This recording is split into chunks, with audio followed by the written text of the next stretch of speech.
Selamat datang di Pojok Santai. Sebelum Anda mendengarkan audiobook ini, kami menginformasikan bahwa channel ini adalah review audio dari buku yang ada di Indonesia. Untuk membaca keseluruhan buku ini kami menyarankan membeli buku aslinya di toko buku kesayangan Anda, baik offline maupun online. Keberadaan channel ini dimaksudkan untuk membantu Anda mendapatkan pengetahuan dari buku-buku kesayangan Anda. Jangan lupa untuk subscribe, like, dan komen.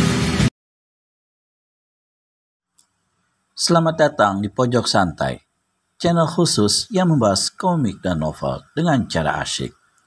Nyoman Dwipa merasa terkejut dan gembira. Terkejut karena Lubayan Sarti telah kembali dengan selamat, dan gembira bisa bertemu kembali dengan Wiro Sableng alias pendekar kapak maut naga geni 212. Apa yang akan terjadi selanjutnya? Yuk langsung saja disimak video berikut ini.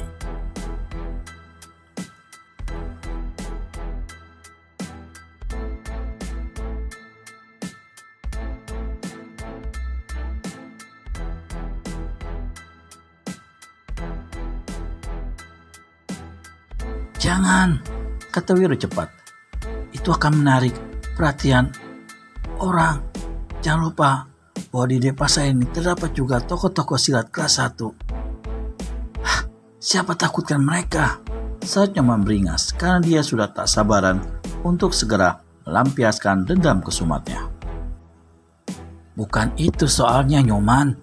Jika tokoh-tokoh itu ikut campur sebelum kau berhasil membalaskan sakit hatimu, berarti cukup besar juga halangan bagimu. Sebaiknya, selagi tak ada orang sekitar sini, kita melompat saja. Tembok itu tak seberapa tinggi kok. Nyoman menyetujui pendapat Wiro.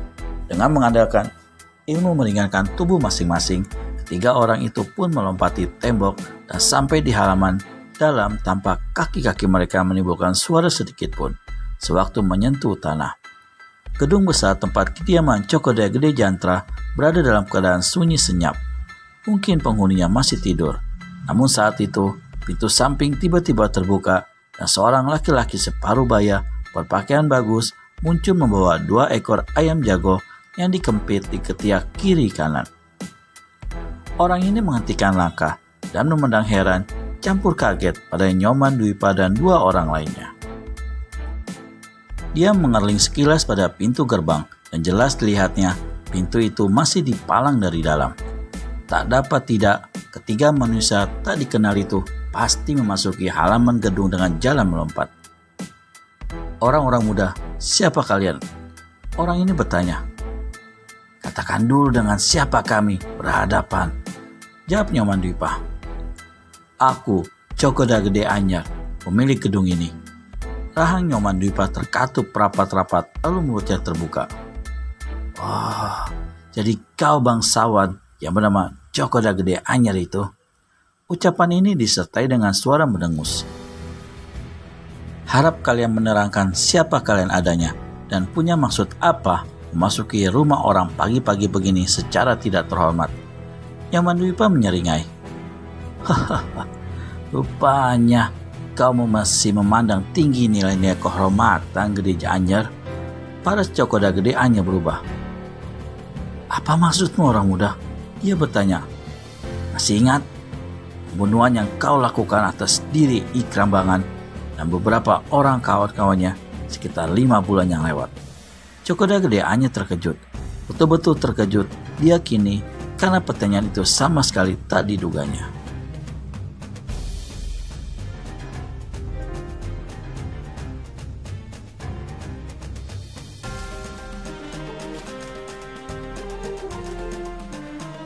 Sesudah peristiwa itu terjadi, sebenarnya bangsawan ini merasa menyesal sekali. Dan hari ini muncul seorang pemuda dengan 2 orang kawannya mengungkap kembali persoalan yang sebenarnya sudah dilupakannya. Sekurang-kurangnya diusahakannya untuk melupakan. Apa sangkut pautmu dengan peristiwa itu orang muda? Tanya bangsawan tersebut. Matanya mengawasi ketiga orang itu, terutama Nyoman Dwipa. Apakah kau anaknya Ikrambangan yang datang untuk menuntut balas? Bukan, jawab Nyoman Dwipa singkat. Jadi kau siapa? Pembalasan juga bisa dilakukan oleh apa yang dinamakan kebenaran. Kau dengar, Cokodeh Gede Anyar? Hari ini, kebenaran datang untuk minta tanggung jawab atas nyawa-nyawa manusia yang pernah kau 5 bulan yang lalu itu. Kalau kau tak ada sangkut pautnya dengan peristiwa itu, mengapa kini kau muncul untuk minta pertanggungjawaban segala? Ujar Cokodeh Gede Anyar. Setiap kebenaran selalu mempunyai sangkut paut dengan kejahatan. Jawab Nyoman Dwipa seraya melontarkan senyum mengejek. Cokodeh Gede Anyar tertawa. Tapi tertawa pahit. Setelah menarik napas panjang, dia pun berkata, sebenarnya, aku menyesal terjadinya hal itu, tapi keadaan memaksaku untuk berbuat begitu. Penyesalan selalu datang terlambat, Cokodeh Gede Anyar. Kalau tidak terlambat, namanya bukan penyesalan, kata Nyoman Dwipa pula. Ucapan-ucapan yang dilontarkan Nyoman Dwipa sejak tadi tak ubahnya seperti pukulan-pukulan berat yang menghujam batin bangsawan itu. Sekarang, apa maumu orang muda? Apakah kau sebagai seorang laki-laki masih mempunyai hati jantan untuk bertempur sampai beberapa puluh jurus guna mempertanggungjawabkan perbuatanmu tempo hari? Cokodeh Gede Anyar tertawa getir. Sebagai jawaban, bangsawan itu melepaskan 2 ekor ayam jantan yang sejak tadi dikempitnya. Sebelum kita bertempur, katakan dulu siapa kau adanya. Namaku Nyoman Dwipa. Ikram Bangan adalah calon mertuaku. Cuma baru calon, ejek Cokodeh Gede Anyar yang membuat wajah Nyoman Dwipa menjadi merah. Kedatanganku ke sini juga untuk mencari anakmu yang bernama Cokodeh Gede Jantrah. Karena dialah kekasihku menemui kematian setelah sebelumnya dia rusak kehormatannya. Di mana anakmu itu sekarang? Cokodeh Gede Anyar memutar otaknya dengan cepat lalu menjawab, anakku berada di Gedung Putih. Jika kau punya nyali, silakan datang ke situ. Tapi itu pun jika seandainya kau masih punya nyawa setelah bertempur denganku. Nyoman Dwipa tertawa menggeram lalu mencabut tongkat bambu kuningnya. Cokodeh Gede Anyar sendiri segera pula mencabut senjatanya, yaitu sebilah keris kuning bereluk 12. Apakah kau akan maju bertiga? Tanya bangsawan itu. Aku tidak sepengecut yang kau kira, Gede Anyar. Dulu kudengar kau menghadapi Ikram Bangan bersama seorang kaki tanganmu. Kalau dia ada di sini, cepat panggil. Ya dapat ku bereskan sekaligus. Jangan terlalu congkak anak muda. Aku sendiri pun mungkin cuma 10 jurus bisa kau hadapi. Ayo, mulailah. Kau yang hendak, silakan mulai lebih dulu, kata Nyoman Dwipa penuh penasaran karena ucapan ayah musuh besarnya itu. Senyum mengejek lenyap dari bibir Cokodeh Gede Anyar pada saat laki-laki ini menerjang ke muka.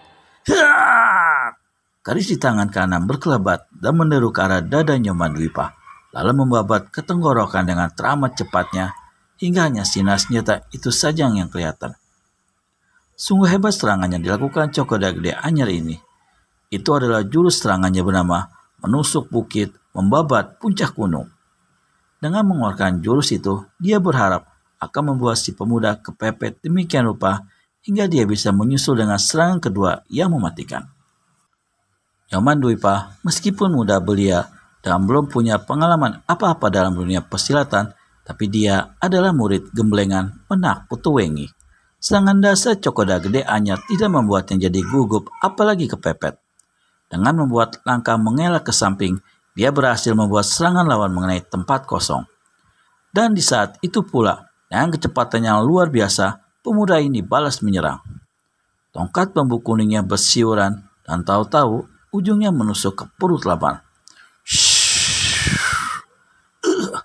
Cokodeh Gede Anyar terkejut bukan main, hingga dia terpaksa membatalkan serangan susulannya yang sudah direncanakan tadi dan meloncat mundur ke belakang. Saya menyapukan kerisnya ke muka dengan sebat, sengaja memapas jalannya senjata lawan dengan maksud memotongnya jadi 2. Nyoman Dwipa tidak ragu-ragu untuk meneruskan tusukannya ke perut lawan Hingga sesaat kemudian, bambu dan keris itu pun saling bentrokan. Trang! Tangan kanan Cokoda Gede Anyar tergetar hebat. Bukan saja kerisnya tak sanggup membabat buntung bambu kuning itu, tapi senjatanya sendiri hampir terlepas mental karena licinnya bambu dan kerasnya bentrokan. Diam-diam, Cokoda Gede Anyar memecikkan keringat dingin di tengkuknya. Tiada diduganya, anak muda yang menjadi lawannya memiliki tenaga dalam yang ampuh dan tidak dinyananya senjata lawannya cuma sebilah bambu kuning itu nyatanya sebuah senjata yang tak bisa dibuat main. Menyadari semua itu, Cokoda Gede Anyar tanpa menunggu lebih lama segera mengeluarkan ilmu silat simpanannya yang terhebat. Kerisnya mencuit-cuit di udara, tubuhnya lenyap merupakan bayang-bayang. Bagaimana kelanjutan pertarungan Cokoda Gede Anyar melawan Nyoman Dwipa? Temukan jawabannya di video selanjutnya hanya di channel Pojok Santai. Segera subscribe dan tekan tombol lonceng untuk mendapat notifikasi video terbaru dari kami. Terima kasih dan sampai bertemu kembali.